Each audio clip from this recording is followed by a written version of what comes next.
पश्चिम बंगाल में चुनाव की गर्मी तो बढ़ रही है, तो वहीं दूसरी ओर विरोध प्रदर्शन पर आज मुख्यमंत्री ममता बनर्जी लगभग 3 घंटे तक कोलकाता में बैठी। एक ओर विरोध था चुनाव आयोग के खिलाफ, तो वहीं दूसरी ओर ये भी साफ कर दिया कि आने वाले दिनों में बंगाल में दीदी के अनुसार खेला हवे ही हवे।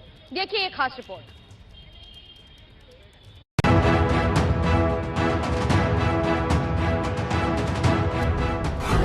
मुंह पर काली पट्टी, गले में काला गमछा, व्हील चेयर पर ममता बनर्जी कभी मास्क हटाकर हाथ में किसी चीज को देखती है तो थोड़ी देर बाद हाथ में ब्रश लिया और पेंटिंग बनानी शुरू कर दी। जो चित्र बनाए उसे मीडिया को दिखाया भी। प्रचार पर 24 घंटे का बैन लगा तो ममता बनर्जी ने आज इस तरह करीब 3 घंटे का धरना दे दिया। केंद्रीय चुनाव आयोग ने पश्चिम बंगाल के मुख्यमंत्री ममता बनर्जी के प्रचार प्रसार पर लगा दी है 24 घंटे की रोक, रात में 8 बजे तक की रोक। लेकिन इस दौरान ममता बनर्जी ने धरने का ऐलान किया है और फिलहाल वो कोलकाता में गांधी प्रतिमा के पास में धरना प्रदर्शन पर बैठी हैं। 12 बजे से धरना प्रदर्शन शुरू हो रहा था, लेकिन 11:35 पर ही पहुंच गई और उसके बाद में लगातार एक एक करके यहाँ पर बैठ करके पेंटिंग्स बना रही हैं। पिछले करीबन 1.25 घंटे के दौरान ममता बनर्जी 5 से 6 पेंटिंग्स बना चुकी हैं और अलग अलग पेंटिंग्स बना करके संदेश देने की कोशिश है। देखिए ममता बनर्जी के पास में काफी सारे मार्कर्स, पेन्स और ड्रॉ पेंसिल्स हैं। कोलकाता में गांधी मूर्ति के पास ममता ने ये धरना इसलिए दिया क्योंकि उनके विवादित बयानों को लेकर चुनाव आयोग ने 24 घंटे का बैन उनके प्रचार पर लगाया है। दरअसल ममता ने मुस्लिम मतदाताओं को एकजुट होने की सलाह दी थी, जिसकी बीजेपी ने चुनाव आयोग से शिकायत की थी। इसके अलावा ममता बनर्जी ने कहा था कि केंद्रीय सुरक्षा बल बीजेपी के इशारे पर काम कर रहे हैं, इसलिए बंगाल में लोगों को मतदान नहीं करने दे रहे। आरोप ये भी है कि ममता ने आह्वान किया था कि लोग घरों से लाठी डंडे लेकर निकलें और केंद्रीय सुरक्षा बल को सबक सिखाएं। ऐसे ही बयानों के बाद ममता के प्रचार पर बैन लगा, ममता ने धरना दिया, तो अब बीजेपी कह रही है कि लोकतंत्र को खतरे में डालने वाले अब धरने पर बैठ रहे हैं।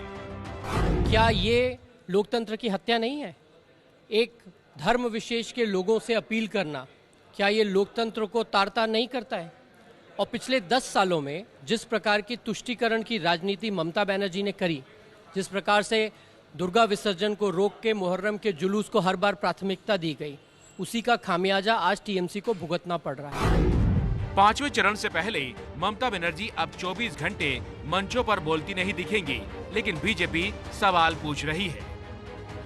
बीजेपी का प्रचार रथ भी तेजी से दौड़ रहा है। बीजेपी अध्यक्ष जेपी नड्डा ने आज बर्धमान में बड़ा रोड शो किया।